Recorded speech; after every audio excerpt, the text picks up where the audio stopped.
Buenas tardes, hermanos. Gracias por acompañarnos en nuestro servicio en línea. Bienvenidos sean todos. Nosotros somos la Iglesia del Camino y queremos que compartan este video, que se junten con su familia y, si es posible, se pongan de pie en sus casas para alabar a nuestro Dios. Nos pueden quitar los restaurantes, las películas, los eventos, compartir momentos sociales, pero algo que no nos pueden quitar es la libertad de cantarle a nuestro Dios. Amén. A pesar de todo lo que está pasando, nuestro Dios sigue siendo bueno, maravilloso, increíble. Así es que vamos a cantar a nuestro Dios.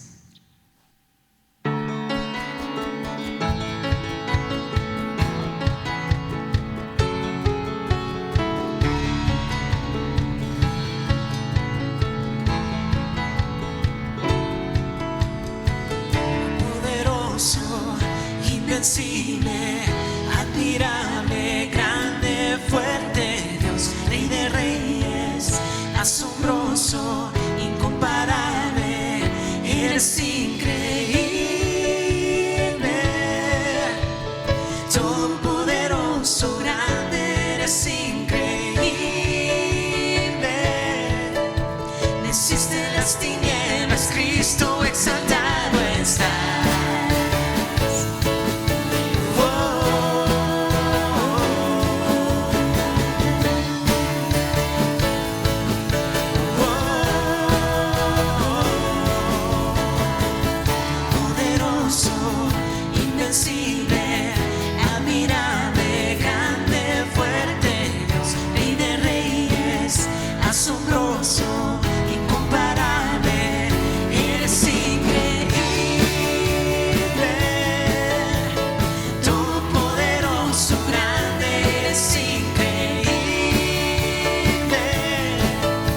Venciste las tinieblas, Cristo exaltado estás.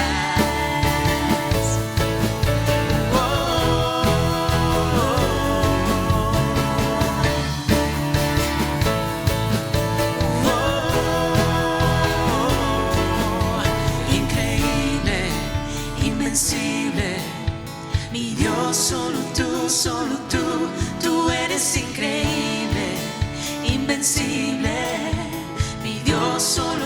Solo tú eres increíble, invencible.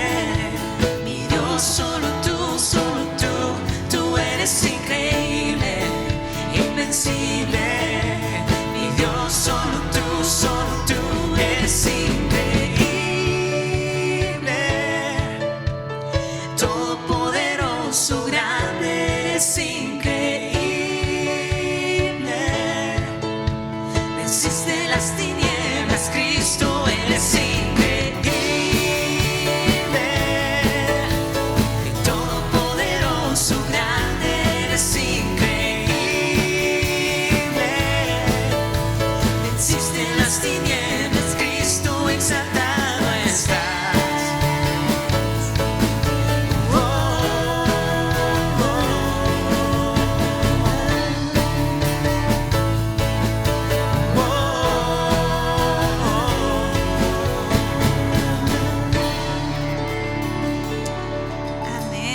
Sigue siendo increíble, aun cuando el mundo está como está. El temor y el pánico han crecido aún más que el virus, pero nosotros tenemos una orden de Dios. Dice su palabra en Isaías 43:1: no temas, que yo te he libertado, yo te llamé por tu nombre, tú eres mío. Nosotros no tememos nada, porque somos hijos de Dios.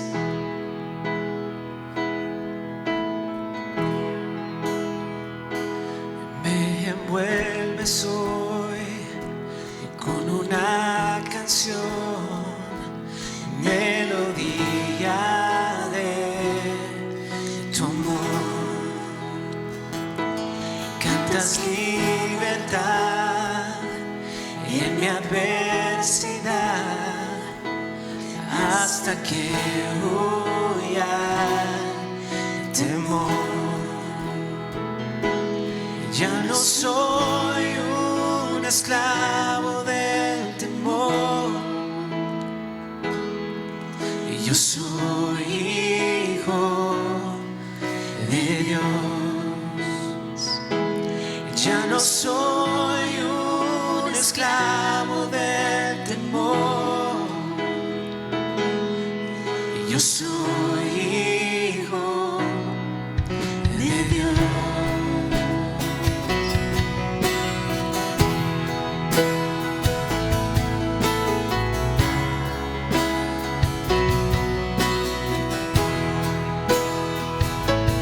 Desde el vientre fui escogido en ti,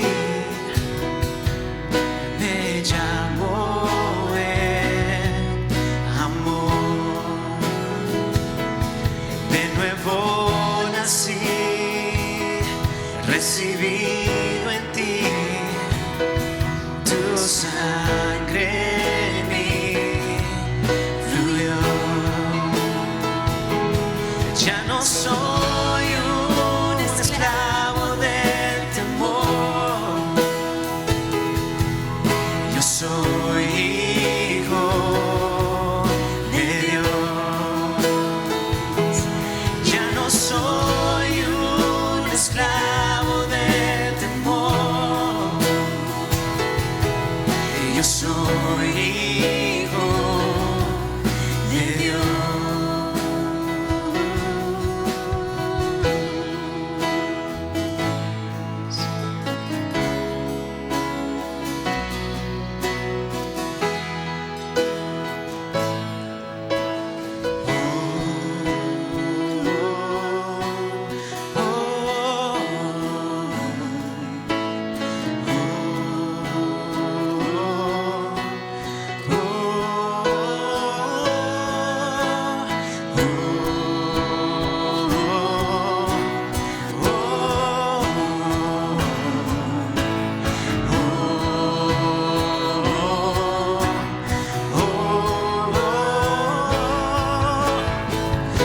Abriste el mar para que yo camine.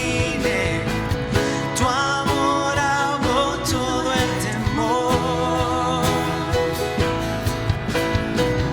Me rescataste y yo cantaré.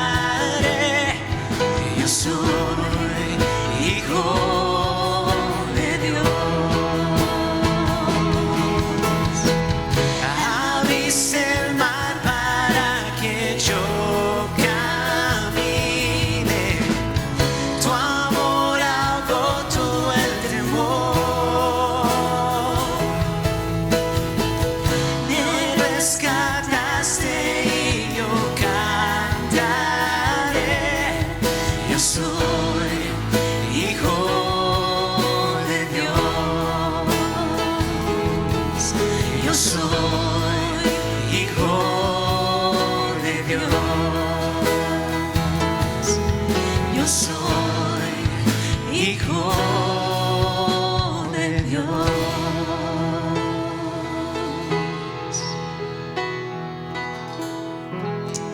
Amén. Gracias, Señor. Gracias porque somos tus hijos.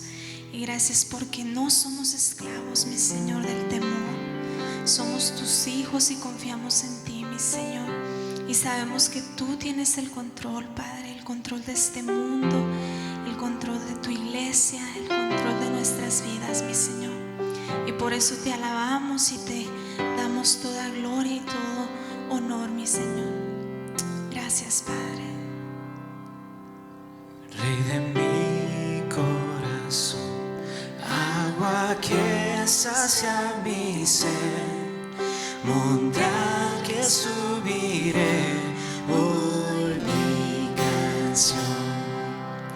Rey de mi corazón, sombra que me esconderá, rescate en tempestad por mi canción.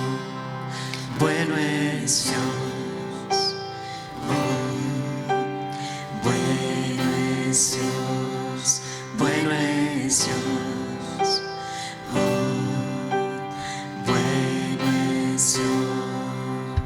Rey de mi corazón, viento que llena mi ser, mi ancla firme y fiel.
nunca me fallarás. Tú no me fallarás, tú nunca me fallarás.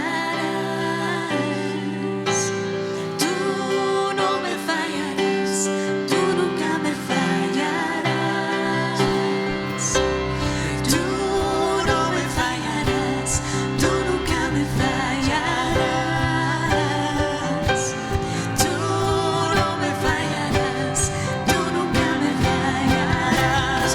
Bueno es Dios, oh, bueno es Dios, bueno es Dios, oh, bueno es Dios, bueno es Dios, oh, bueno es Dios,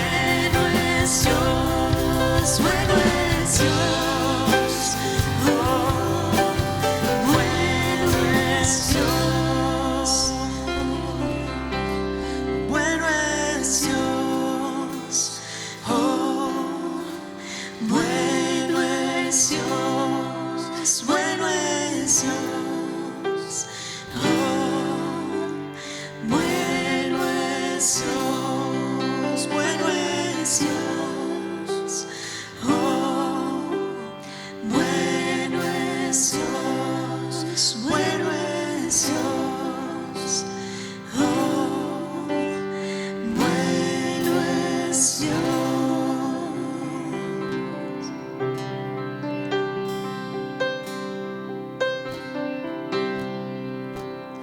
Cuando veo tormentas por llegar y mi alma siente desmayar, Padre, tú me das seguridad,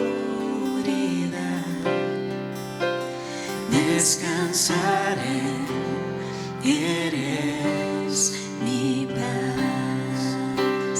Cuando veo tormentas por llegar y mi alma siente desmayar, Padre, tú me das seguridad, descansaré, eres mi paz. Descansaré, eres mi paz. Descansaré, eres mi paz. Amén. Gracias, Señor. Gracias porque bueno eres, Padre. Bueno eres para con nosotros, mi Señor, y aún en medio de la tormenta, tú estás con nosotros, mi Señor. Y en ti estamos seguros, mi Señor. Gracias, Padre. Gracias porque podemos descansar en ti, mi Señor. Gracias porque eres nuestra paz, mi Señor. Te amamos, Padre, y a ti sea toda la gloria y toda la honra, mi Señor. Amén.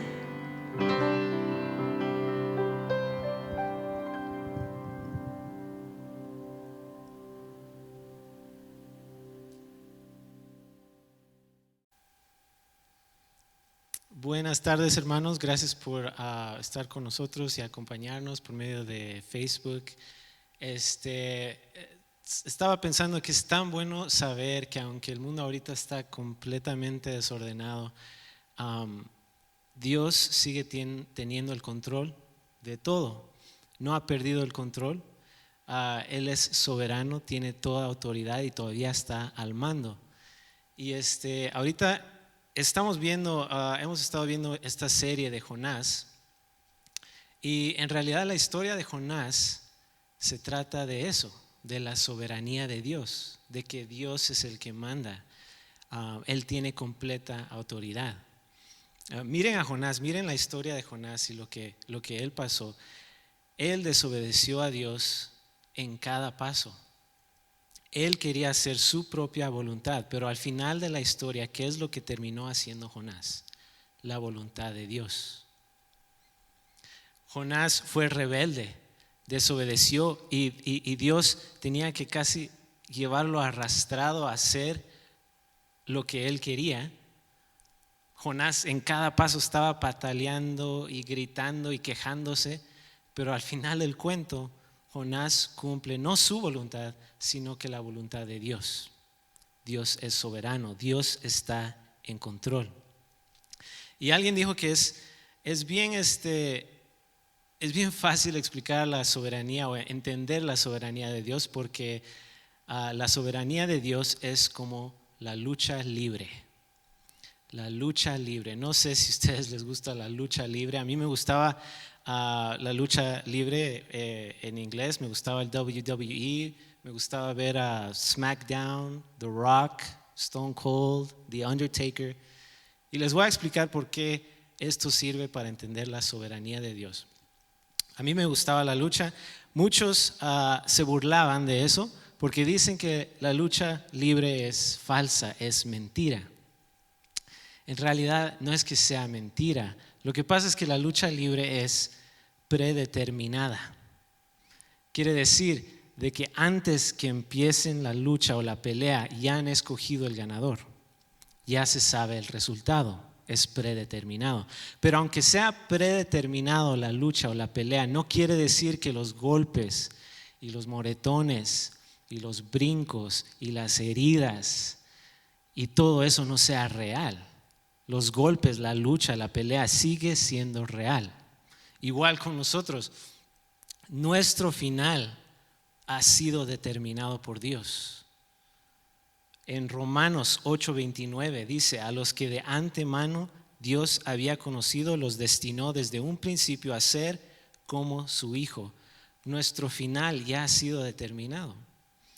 Pero aunque nuestro final está determinado, no quiere decir que en esta vida no vamos a experimentar los golpes y las heridas y las tormentas y las luchas.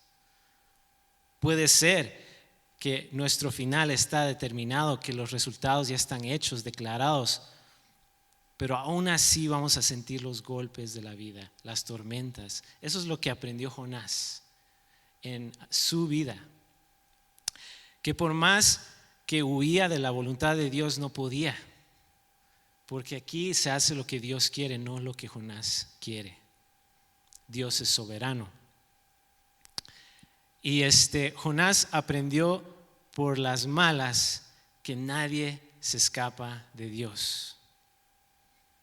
Él al final termina haciendo la voluntad de Dios. Y aunque su final estaba determinado, él tuvo que experimentar todos estos golpes, todas estas tormentas para darse cuenta. Vamos a hacer un repaso bien rápido de lo que vimos la semana pasada del capítulo 1 en el libro de Jonás. Dios le dijo a Jonás: ve a Nínive con un mensaje especial, y Jonás dijo no. Él se subió a un barco rumbo a Tarsis y Dios lo sigue, lo persigue por medio de una tormenta. Cuando los marineros del barco se dan cuenta de que la culpa de esta tormenta la tiene Jonás, lo echan del barco. Y cuando lo echan del barco al mar, la tormenta se calma completamente. Jonás tuvo la oportunidad de obedecer a Dios en el barco, tuvo la oportunidad de hacer lo correcto, pero no lo hizo. Jonás es terco, es orgulloso, quiere hacer lo que él quiere hacer, no lo que le ha mandado Dios. Entonces Jonás prefiere morir antes de obedecer a Dios. Y claro, Dios sabía lo que iba a hacer Jonás, entonces por eso precisamente tenía listo y preparado un pez enorme para encargarse de Jonás. Es ahí donde nos quedamos la semana pasada, y leamos el último versículo de capítulo 1, que es el versículo 17. Y dice: entre tanto, el Señor había dispuesto un enorme pez para que se tragara a Jonás. Y Jonás pasó 3 días y 3 noches dentro del pez. Jonás huye de Dios, desobedece a Dios, pero Dios lo persigue. Dios lo ha escogido, Dios lo ama y lo persigue primero por una tormenta, ahorita por un pez. Y tenemos que hablar un poquito del pez, porque en realidad en toda la historia la historia de Jonás ha sido como una burla, un chiste para incrédulos, para los ateos que no creen. Dicen, ¿cómo es posible que un pez se pueda tragar un hombre? ¿Cómo es posible que un hombre sobreviva 3 días en el vientre de un pez? ¿Cómo es posible que este pez vaya y lo deje casualmente en una playa? Es increíble para ellos, es ridículo para ellos, es absurdo, es ilógico. Y sí es ilógico, sí es increíble, en eso tienen razón, pero es que todos los milagros de Dios son increíbles, son ilógicos, no tienen sentido natural, son sobrenaturales. No tiene sentido que un hombre camine sobre el agua, eso es ilógico. No tiene sentido que un hombre le dé de comer a 15,000 personas con unos panes y unos peces. Es ilógico, es imposible, pero Jesús hizo estas cosas. Y comparando la historia de Jonás con esos milagros que hizo Jesús, en realidad esta historia del pez no es tan absurdo. Para empezar, la Biblia no dice que fue una ballena, ¿sabemos eso? Dice que fue un pez enorme. Lo más probable es que sí fue una ballena, pero podría haber sido un animal que Dios creó específicamente para esta razón, para Jonás. Puede ser también un animal que el ser humano no ha encontrado. El caso es que sí pasó. Y lo que se me hace interesante a mí es que han habido muchas historias de personas que han sobrevivido a estos ataques de ballenas o peces enormes. Por ejemplo, en el año 1891 está la historia de James Bartley. Casi más de 100 años atrás está este hombre, James Bartley. James Bartley es parte de una tripulación del barco que se llama la Estrella del Oeste. James Bartley se hizo famoso porque cuando salieron en el barco, precisamente estudiando ballenas, una ballena se comió a James Bartley.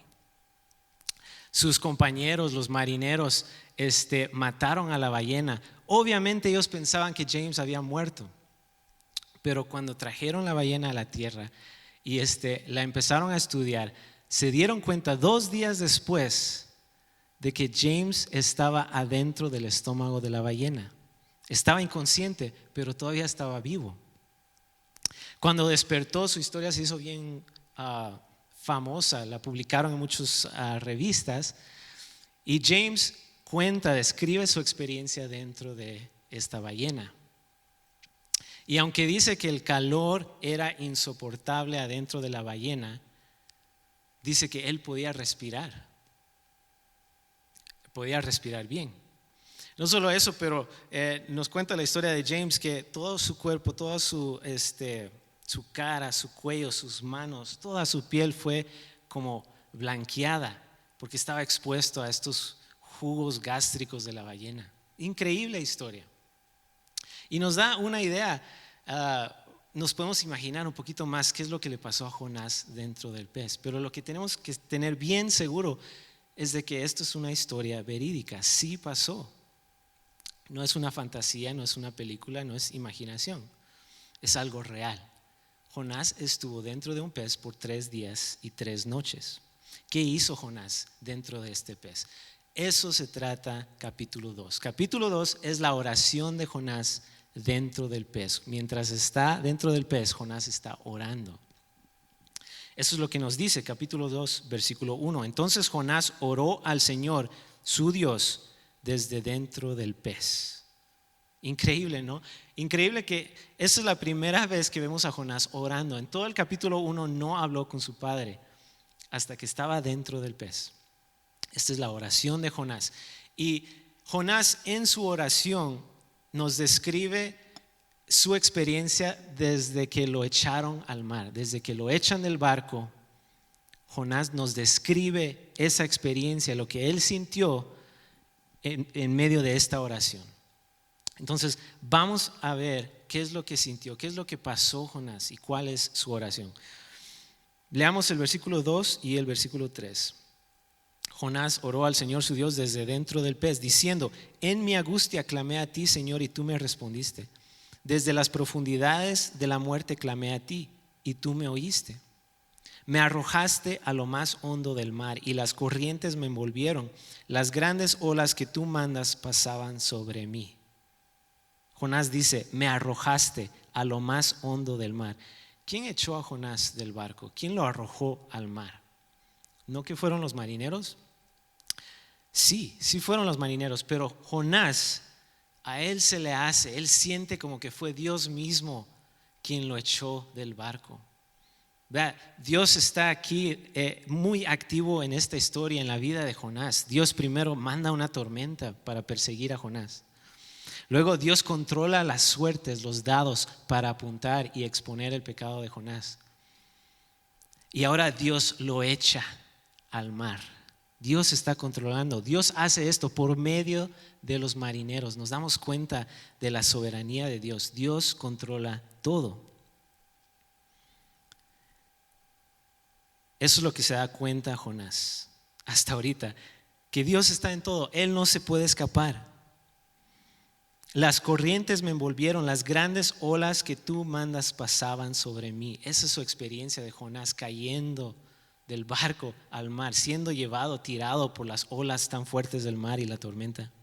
Versículo 4, llegué a sentirme echado de tu presencia, pensé que no volvería a ver tu santo templo. Jonás se siente culpable ante Dios. Antes de esto, Jonás estaba completamente tranquilo con su pecado. No sé si se acuerdan, en el capítulo 1, Jonás, mientras Dios estaba mandando esta tormenta, todos estaban paniqueados. Jonás estaba profundamente dormido. ¿Cómo es que puede dormir? Desobedeciendo, huyendo de Dios. Pero a él no le molestaba nada, estaba completamente tranquilo, dormido. Hasta este momento que Jonás empieza a sentir culpable. Siente que Dios lo está echando, piensa que Dios ya no lo ama, que lo está alejando de su presencia. Ahora su conciencia ya no lo deja en paz. Todo lo que puede pensar Jonás es que soy culpable ante Dios y ahora Dios me está castigando. No, pensé que no volvería a ver tu santo templo. Pensé que ya estuvo mi comunión, mi relación con Dios. Dios me está echando del mar. Dice el versículo 5, las aguas me rodeaban por completo, me cubría el mar profundo, las algas se enredaban en mi cabeza. Vean a Jonás la experiencia, él está cayendo en el mar. Dice, no hay aire, no hay sol, todo es agua, no tengo esperanza. Las algas marinas, estas plantas marinas lo están envolviendo, como que jalando a la tierra, al fondo del mar. Versículo 6, me hundí hasta el fondo de la tierra, ya me sentía su eterno prisionero. Vean, Jonás tocó fondo, tocó la tierra, llegó hasta lo más profundo. No sé cuánto es que cayó, pero cayó, tocó fondo. Y Jonás dijo, aquí es donde se quedan mis huesos.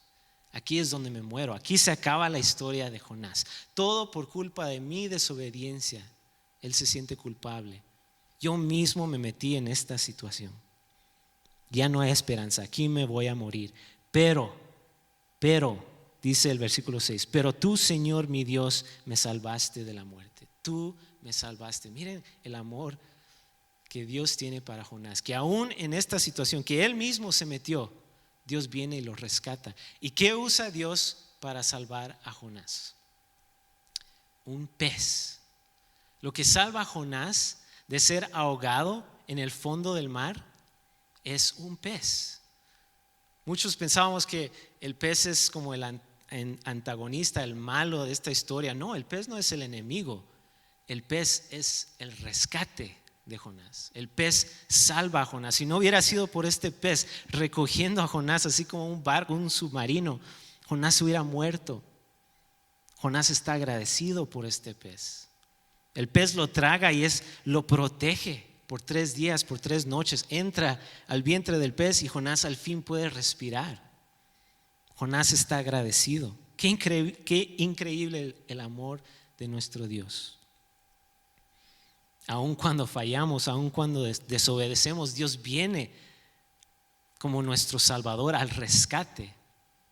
Dios, en todos los aspectos, Dios es como un buen, perfecto padre. Un padre que le dice a su hijo, no lo hagas, no hagas esto, no lo hagas, no lo hagas, y le repite, no lo hagas, te va a doler, esto es peligroso, y el hijo ¿qué hace? Va y lo hace, se mete en peligro. ¿Y qué hace el padre? Viene y lo rescata, porque eso es lo que le importa al padre. No le importa ser correcto, no le importa ganar esta discusión, le importa su hijo. Él ama a su hijo, y así es Dios, viene y nos rescata aun cuando nosotros nos metemos por nuestra desobediencia en estos peligros.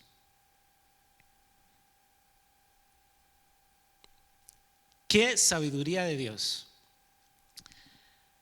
que Dios no rescató a Jonás de una manera agradable, placentera. Qué bueno que Dios no lo sacó, lo transportó del fondo del mar a una playa o a un barco, un crucero, una isla tropical. Lo pudo haber hecho, pero no. Dios salva a Jonás de una manera incómoda, oscura, espantosa. Y qué bueno, qué sabiduría de Dios al hacer esto, porque Él sabe que si nos rescata a nosotros de nuestra desobediencia y lo hace de una manera rápida, ligera, fácil, bonita, Él sabe que nosotros, es muy probable que nosotros nos vamos a meter en la misma situación.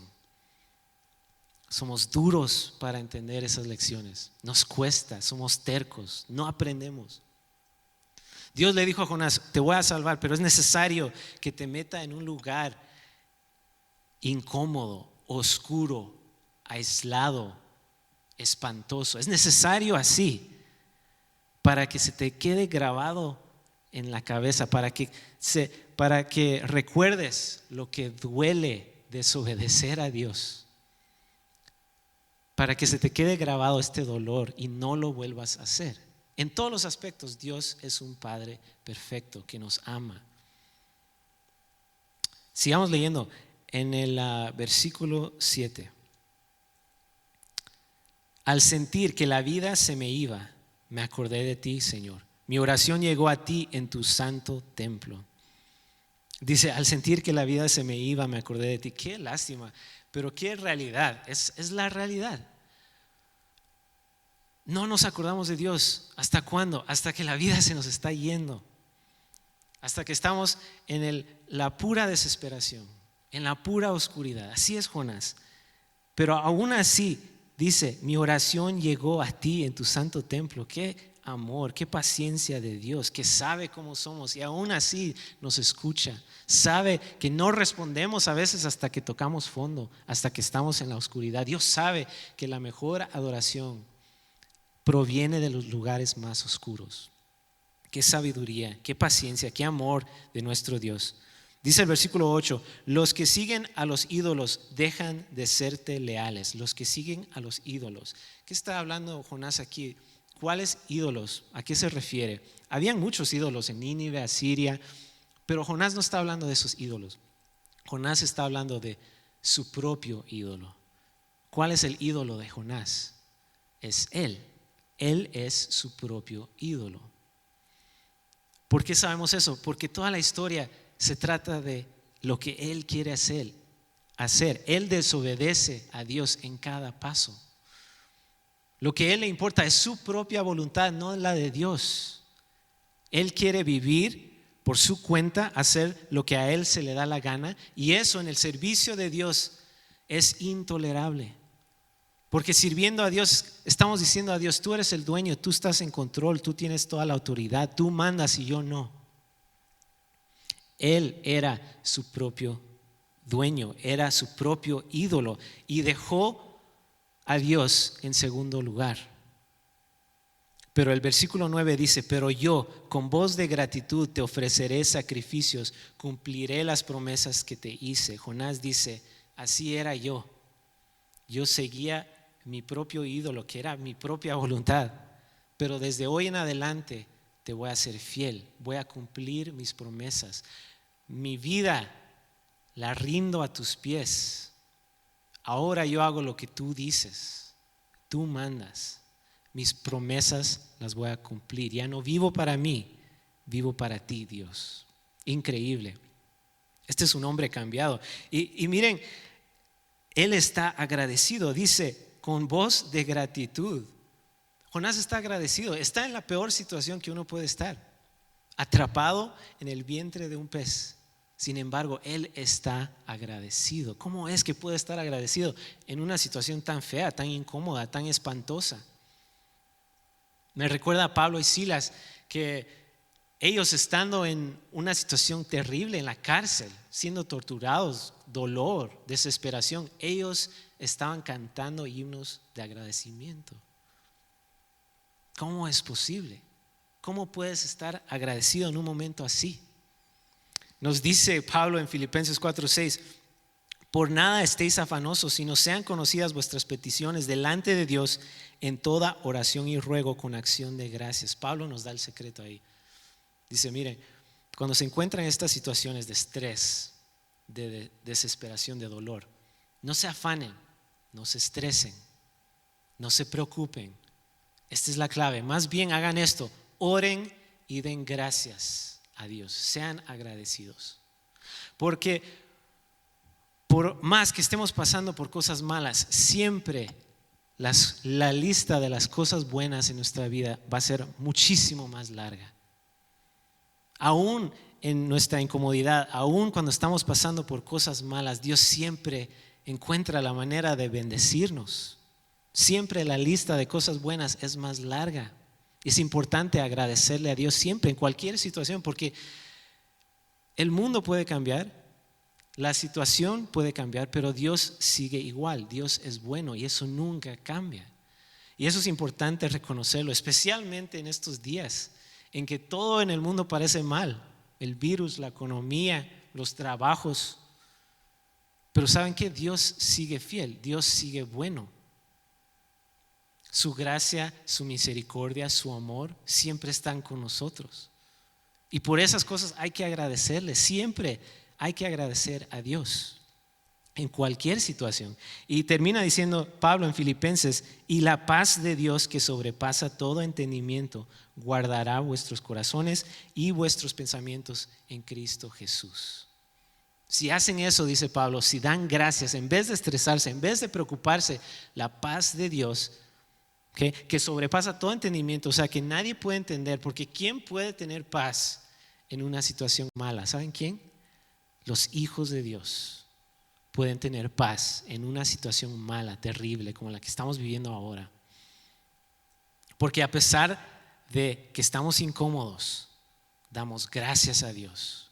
Pablo y Silas, a pesar de que estaban incómodos, dieron gracias a Dios. Y Jonás, a pesar de esta situación tan fea, él daba gracias a Dios, y por eso él tenía la paz de Dios, que no muchos tienen. Si alguien seguramente está diciendo, pero es que lo que yo estoy pasando es demasiado difícil y es imposible dar gracias a Dios. Es muy difícil. ¿O sí? ¿Más difícil que estar atrapado en el vientre de un pez? No creo. Si Jonás puede dar gracias en esta situación, nosotros podemos dar gracias en cualquier situación. Termina diciendo Jonás, versículo 9: solo tú, Señor, puedes salvar. Al fin reconoce esta lección que Dios ha tratado de explicarle por diferentes maneras. Tu vida, Jonás, tú dependes completamente de Dios. Hasta ahorita se está dando cuenta: oh, sí es cierto, Dios está en control y solo Él me puede salvar. Yo tantas veces que me he querido salvar a mí mismo, es imposible. Solo Dios puede salvar. Al fin se da cuenta Jonás. Se da cuenta de eso, y el versículo 10 dice: entonces el Señor dispuso que el pez vomitara a Jonás en tierra firme. El pez vomita a Jonás en tierra firme. Y se escucha feo esa palabra vomitar, pero es literalmente lo que pasó, porque Jonás estaba dentro del vientre, adentro de su estómago. El pez va, y qué increíble el control, la sabiduría, el poder de Dios para controlar el cerebro de este pez. No solo para ir a recogerlo, para ir a pasearlo por 3 días y 3 noches y luego tirarlo precisamente en la tierra firme donde tiene que estar Jonás. ¿Se imaginan Jonás saliendo del pez, saliendo de esa oscuridad, del olor, del dolor, de la desesperación? Al fin ve la luz del sol, puede respirar aire fresco, besa la arena de la playa, se para en sus dos pies, mira hacia arriba y Dios dice, ok, ya que pasamos por todo eso, vamos a intentar esto de nuevo. Y ahí es donde empezamos capítulo 3, versículo 1. El Señor se dirigió por segunda vez a Jonás y le dijo, anda, vete a la gran ciudad de Nínive y anuncia lo que te voy a decir. Exactamente lo mismo que capítulo 1, versículo 1. No ha cambiado nada. Dios dice, ok, round 2, a ver si aprendiste tu lección. La misión no cambia, el hombre no cambia, el lugar no cambia, no lo hace la misión más fácil Dios, así como que, pobrecito Jonás lo que ha tenido que sufrir. No, la misión es la misma, el hombre es la misma, el destino es lo mismo. ¿Quién cumplió su voluntad aquí, Jonás o Dios? Dios cumple su voluntad. Es imposible huir, escapar de la voluntad de Dios. Dios es soberano y aquí se hace lo que Él quiere.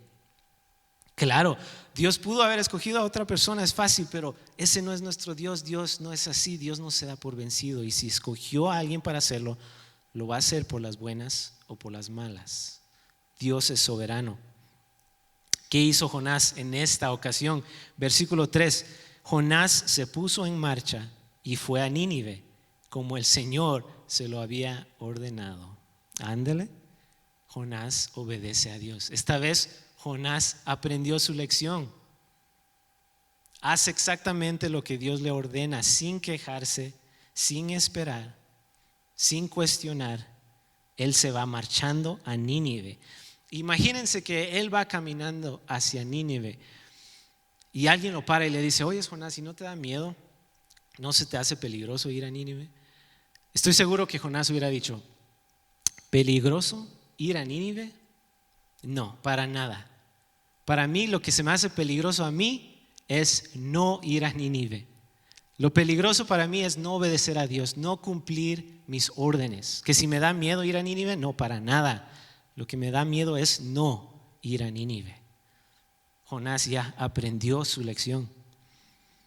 Y dice, y de seguro su aspecto ha cambiado. De seguro es un hombre diferente. De seguro está llamando la atención. Y a lo mejor eso fue la intención de Dios desde el principio. Que él pasara por todo esto. Que se viera diferente. Vean, Nínive era una ciudad grande. Y Nínive, la ciudad, la economía, la religión de Nínive era basado en la pesca. Todos ahí eran pescadores, eso era su economía, también su religión.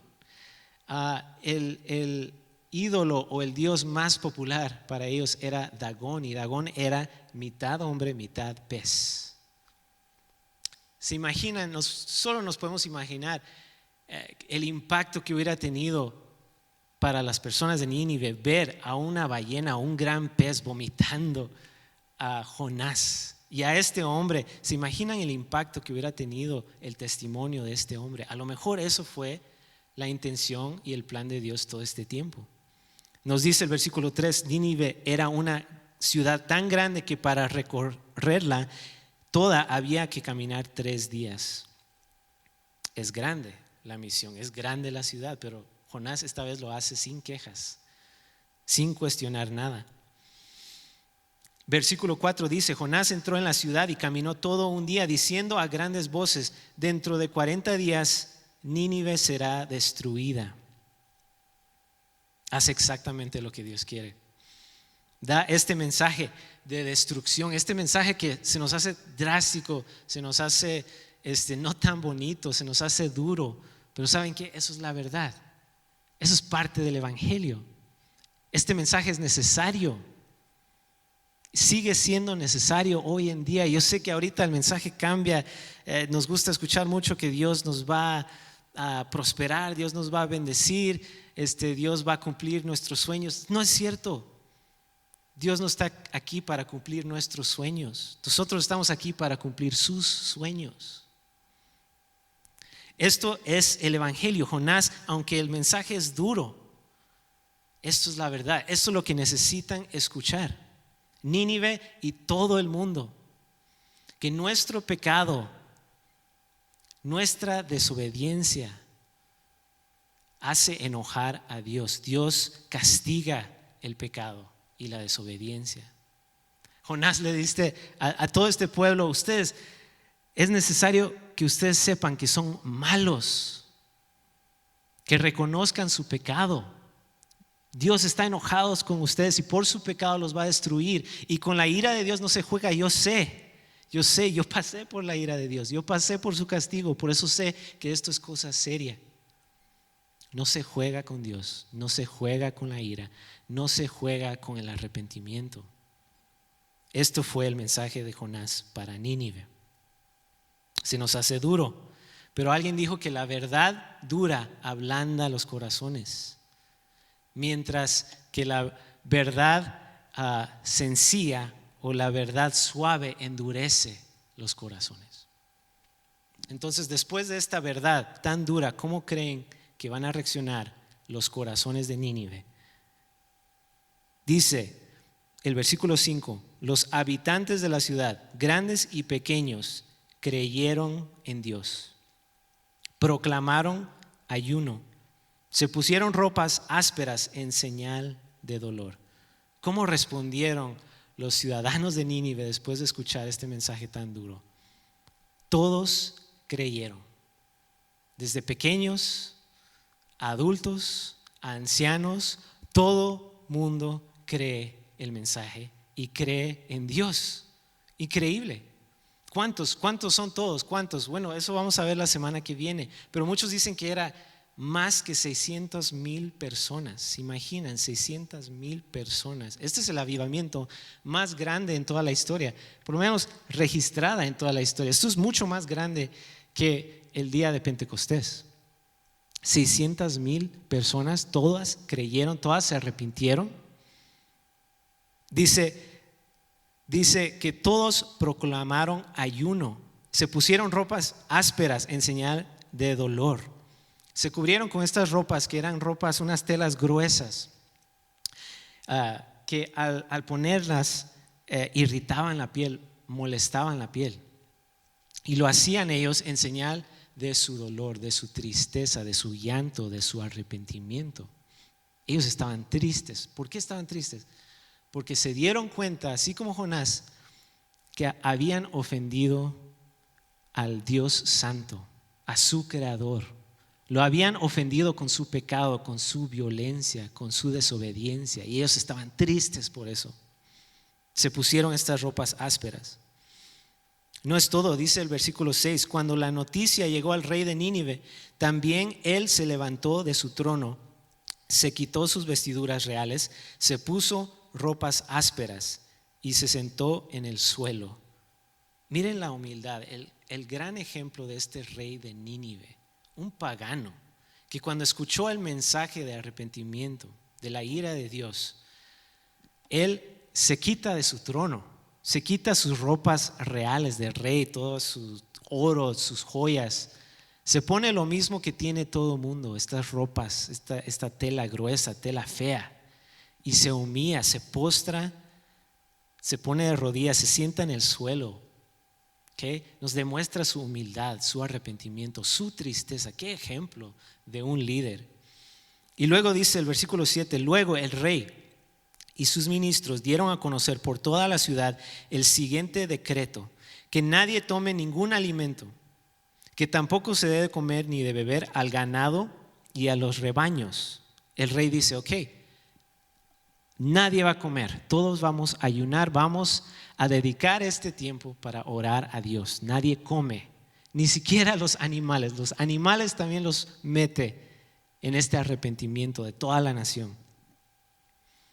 Versículo 8: al contrario, vístanse todos con ropas ásperas en señal de su dolor y clamen a Dios con todas sus fuerzas. Deje cada uno su mala conducta y la violencia que ha estado cometiendo hasta ahora. Tal vez Dios cambie de parecer y se calme su ira y así no moriremos. Wow. Miren el cambio drástico. Este rey dice, este es el decreto del rey para su pueblo, su ciudad. Nadie va a comer nada. Todos se van a poner estas ropas ásperas en señal de dolor. Todos nos vamos a arrepentir. Todos van a dejar su mala conducta, sus vidas pasadas, su desobediencia. Vean, la ciudad de Nínive, platicamos de esto la semana pasada. Lo que destacaba la ciudad era la violencia, la gran violencia, la crueldad, la tortura. El rey, desde arriba para abajo, pequeños, adultos, ancianos, todos vamos a dejar la violencia. Todos vamos a dejar nuestra mala costumbre, nuestra vida pasada, nuestra mala conducta.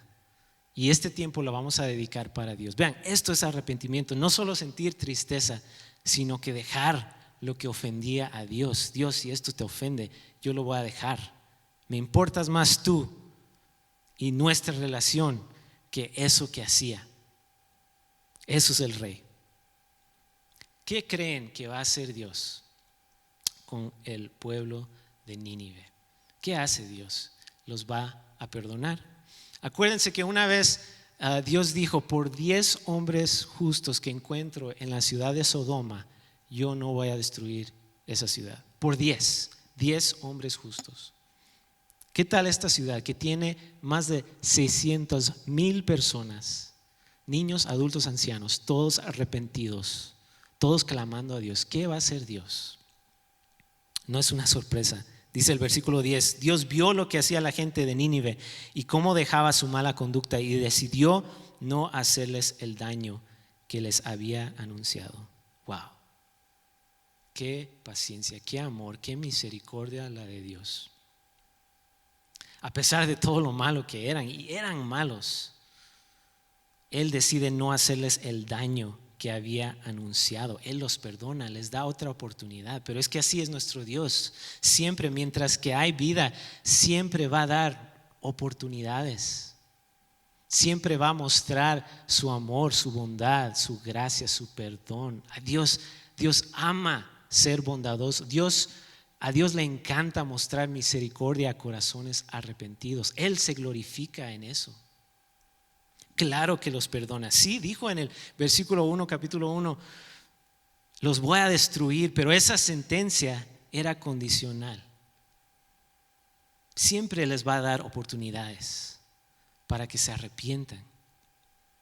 Así es nuestro Dios. Y es importante que nosotros reflexionemos y no desperdiciemos la gran bondad y la gran paciencia de Dios. Si Dios es tan bueno y paciente con nosotros, no es para que nosotros nos aprovechemos de eso. Si Dios es tan bueno y paciente, es para que nosotros cambiemos. Como Nínive, dejemos nuestra mala conducta, nuestra vida pasada. Es para que nosotros nos rindamos a Dios, para que dejemos de vivir para nosotros mismos y empezamos a vivir para Él, para que dejemos de huir de su voluntad. Siempre es mejor correr al lado de Dios que huir de Él. Entonces, así se acaba el capítulo 3. El gran avivamiento, el más grande avivamiento de toda la historia. Qué gran gozo, qué gran alegría. ¿Se imaginan el gran gozo y alegría que sintió Jonás al ver que por medio de su mensaje todos se salvan? Si ustedes conocen la historia, y me imagino que ya la conocen, se dan cuenta de que Jonás no siente ni gozo ni alegría. Al contrario, Jonás se enoja. A Jonás le da coraje. Jonás le reclama a Dios, se enoja con Dios. ¿Pueden creer? Jonás muestra su odio, su orgullo, su racismo. Y que todo esto, que él demuestra que es posible cumplir las órdenes de Dios y a la misma vez no tener el corazón de Dios. Jonás sí cumplió sus órdenes, pero no estaba en su corazón hacerlo, no tenía la intención. Y en cierto sentido, Jonás sigue huyendo de la voluntad de Dios. Pero ¿qué hace Dios cuando huimos de Él? Él nos sigue persiguiendo. Y es lo que Dios hace con Jonás. Lo sigue persiguiendo en el capítulo 4. Y si quieren saber qué le pasa a Jonás, van a tener que regresar la próxima semana o prender Facebook Live la misma hora, el mismo canal, Así que Dios los bendiga, hermanos. ¿Y qué tal si hacemos una oración? Señor, te damos gracias por tu gran amor, tu gran bondad, que no se puede comparar, no podemos explicar, Señor, que aunque nosotros te fallamos, tú nunca nos abandonas. A tus hijos, Señor, los persigues. Estamos en tus manos, estamos seguros en tus manos, nunca nos has soltado, nunca lo harás, Señor. Por eso estamos eternamente agradecidos. Y te pedimos, Señor, que tú nos uses como usaste a Jonás, que podamos rendir nuestro orgullo, nuestra vida a ti, Señor, para tu uso. Que nos uses en la expansión de tu reino, Señor. Que seamos partícipes, Señor. Que todo lo que hagamos sea para tu gloria. Como hiciste con Jonás, pedimos que hagas con nosotros, Señor. Y te damos gracias porque sabemos por medio de esta historia que tú eres soberano. Tú estás en completa control de todo, Señor. Y eso es importante reconocerlo y recordarlo ahora, en estos días, Señor. Gracias porque aunque todo el mundo ahorita esté con miedo, Señor, todo esté con temor, nosotros no, porque somos tus hijos. Tú nunca nos abandonas, nunca nos desamparas. Siempre eres fiel, Señor, y te amamos. Te damos gracias por todo esto en el nombre de Cristo Jesús. Amén. Muchas gracias.